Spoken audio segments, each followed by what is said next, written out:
অভিনন্দন মামুর বেটারা, প্রথমবারের মতো বিপিএল শিরোপার দেখা পেল রাজশাহী ওয়ারিয়র্স এবং বিপিএলে টানা দুইবার ফাইনাল খেলেও শিরোপার দেখা পায়নি চট্টগ্রাম রয়্যালস। চট্টগ্রাম রয়্যালস গতবারও বিপিএল এর ফাইনাল খেলে হেরেছিল এবং এইবারও খুব কাছে গিয়েও ছোঁয়া হয়নি ট্রফিটা।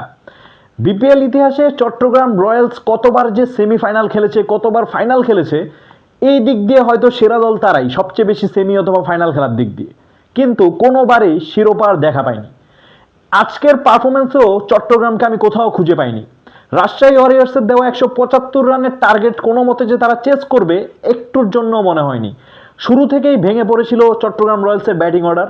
মাত্র 18 রানে 2 উইকেট, তারপর 75 রানে 5 উইকেট, সেখান থেকে 111 রানে Chattogram Royals all out. Chattogram Royals bowling ভালো করছে সেটাও বলার কোনো ওয়ে নাই। মিরপুরের মতো পিচে 175 রান খাইছে বোলাররা, সেই ক্ষেত্রে বোলিংটাও খুব ভালো হয়েছে, বলার কোনো ওয়ে নাই। তবে 175 রান টি-20তে চেজেবল একটা স্কোর। বর্তমান যে মডার্ন টি-20, এখানে 175 রান যদি আপনি চেস না করতে পারেন সেই ক্ষেত্রে টি-20 খেলার দরকার নেই। তবে কোনো মতেই আজকে মনে হচ্ছিল না যে চট্টগ্রাম আসলে এই টার্গেটটা চেস করতে পারবে। মোহাম্মদ নেওয়াজ বলেন, নাইম শেখ বলেন, মাহিদুল ইসলাম বলেন, কেউই আজকে আসলে দাঁড়াইতে পারে নাই। মাত্র 111 রানেই চট্টগ্রামের ইনিংস থেমে যায়। দেখার মতো ছিল শুধু রাজশাহী ওয়ারিয়র্সের পারফরমেন্স। এই যেমন কেন উইলিয়ামসন প্রথমবার বিপিএল খেলতে এসেই প্রথমবারই ট্রফির দেখা পেলেন কেন উইলিয়ামসন। মুশফিকুর রহিম টানা 3বার শিরোপা জিতলেন, অর্থাৎ বিপিএল এর নবম আসর পর্যন্ত মুশফিকুর রহিম কোনো ট্রফির দেখা পাননি। অনেকেই ভেবেছিলেন মুশফিকুর রহিম হয়তো বিপিএল এ কোনো ট্রফিরই দেখা পাবেন না, কিন্তু মুশফিকুর রহিম নবম আসরের পরে টানা 3টা শিরোপার দেখা পেল।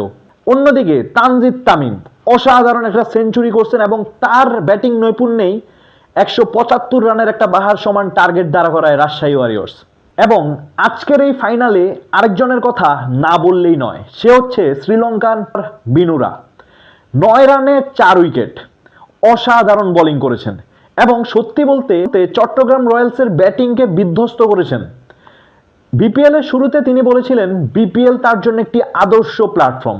বিপিএল এ পারফর্ম করে তিনি জাতীয় দলে ডাক পেয়েছিলেন এবং এইবারও বিপিএল এ পারফর্ম করে তিনি আবারও জাতীয় দলে ঢোকার স্বপ্ন দেখেছিলেন এবং এই বিপিএল তার দুর্দান্ত গিয়েছে। রাজশাহীর হয়ে প্রত্যেক ম্যাচে খুবই ইকোনমিক্যাল বোলিং করেছেন এবং গুরুত্বপূর্ণ টাইমে উইকেট বের করে দিয়েছেন। আজকেও যদি খেয়াল করেন, একদম শুরুর দিকে যে 2টা উইকেট ছিল সেই 2টা বিনুরাই নিয়েছেন, যার কারণে মাত্র 18 রানে 2 উইকেট হারিয়ে চট্টগ্রাম রয়্যালস একটা বিপাকে পড়ে। সেখান থেকে আর ঘুরে দাঁড়াতে পারেনি চট্টগ্রাম রয়্যালস। বিনুরা ফার্নান্দো বিপিএল এ বরাবরই খুব ভালো খেলেন।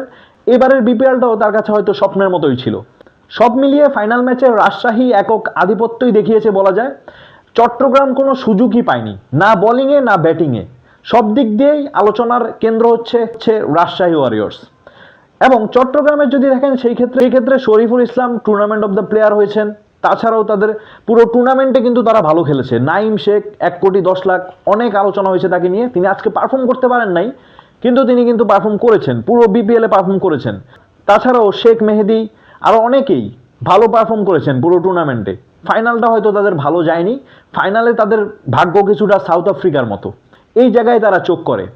আমি আজকে ফাইনালের আগে একটা পোস্ট করেছিলাম, চট্টগ্রাম রয়্যালস যদি এই শিরোপাটা না জিততে পারে আর খুব সহজে চট্টগ্রামের ফাইনালেও আসা হবে না, হয়তো তাদের ট্রফি জেতার জন্য আরও 4 থেকে 5 বছর ওয়েট করা লাগতে পারে। খুব ভালো একটা অপরচুনিটি ছিল চট্টগ্রামের, কিন্তু তারা হাতছাড়া করলো অবশেষে।